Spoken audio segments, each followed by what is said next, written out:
Hi everyone, my name is Robyn from Waste is My Resource. Today I'm going to talk about worm farming, and I'm going to show you my worm farm, inside the worm farm, and then talk about some of the issues that you might have with your worm farm. Inside my worm farm I have a really thick carpet on top, and then I have quite a few wads of very wet newspaper over the top of that.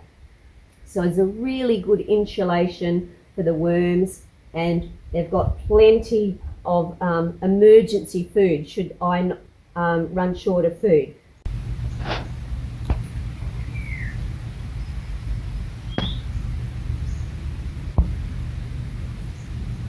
And you'll see in here, if my cameraman comes up close, most of my worms are right on the surface, and the moment I peel this back, they're all going to try and go downwards. Okay, now this worm farm is really quite nice and crumbly. If your worm farm gets really sludgy, it means that you haven't been adding enough carbon. So I always add strips of wet newspaper. Make sure it's wet before you put it in, because the worms can't slide through anything that's dry. So it's really, really important. And it should be nice and crumbly all the way through. If there's any large pieces of wet newspaper like that, that's great, because that's where you'll find the worms hiding. They're often inside that, and I'm just going to mix that around a little bit so to make sure that they have got plenty of bedding.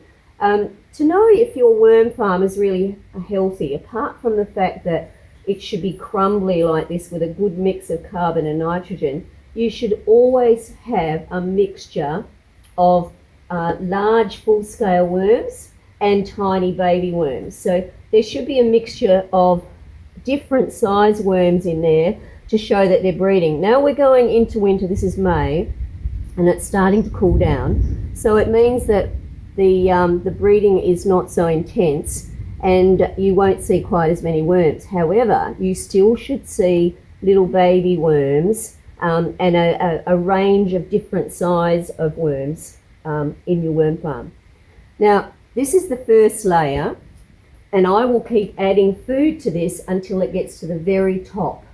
So I've got some food ready to go in, and I'm going to show you what I normally do is I don't put food across the whole thing. I'll put food up one end, and I tend to bury it because the worms and the microbes that live in this vermicasting don't like light.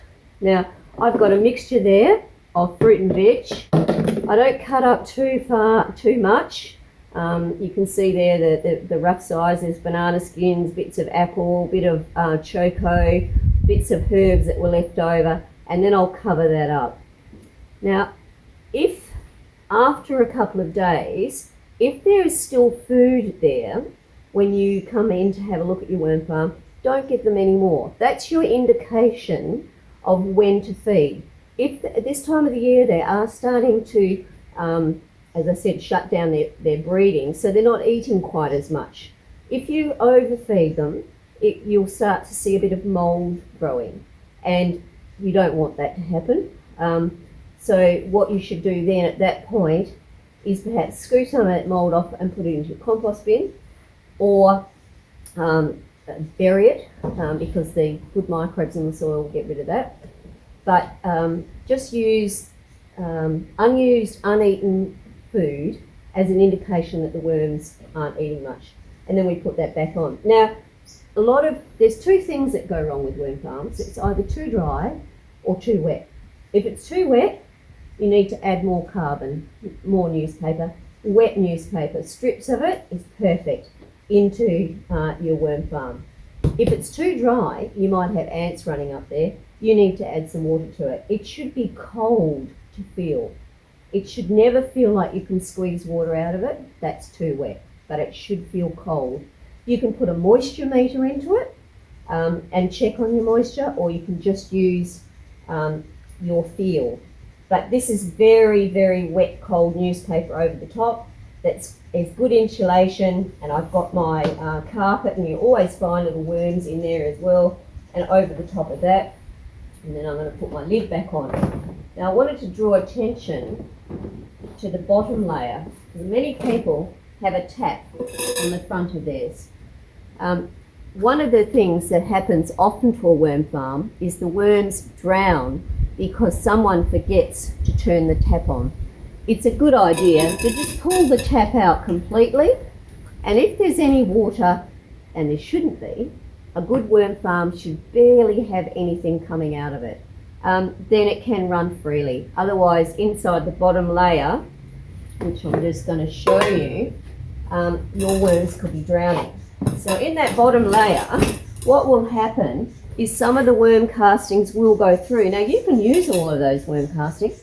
That stuff can go down the bottom of your plants. And what I tend to do is I keep that, rather than me have to go to the worm farm, I'll get a bag and I'll keep that in a bag in my garden in the shade, and then I can go to that at any point of time and put a scoop of that down the bottom of all my plants. But this is a really old worm farm. Most of the modern ones have got a round dome in the middle to it, and that's supposed to be where the worms can go to escape the water if you put too much in. On a hot day, whatever you do, don't add water into this worm farm. What we're trying to do is to create a cool temperature around it.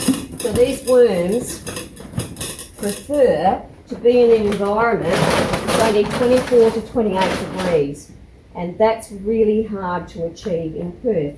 But what I've come up with is a bit of an idea that you might like to try. I put a few flower pots on top, and then I put a wet horse rug over the top. Now you could use a piece of wet canvas, and what I've done is create a bit of an air flow underneath with the flower pots. But that wet horse rug is going to keep the air around my worm farm really cool.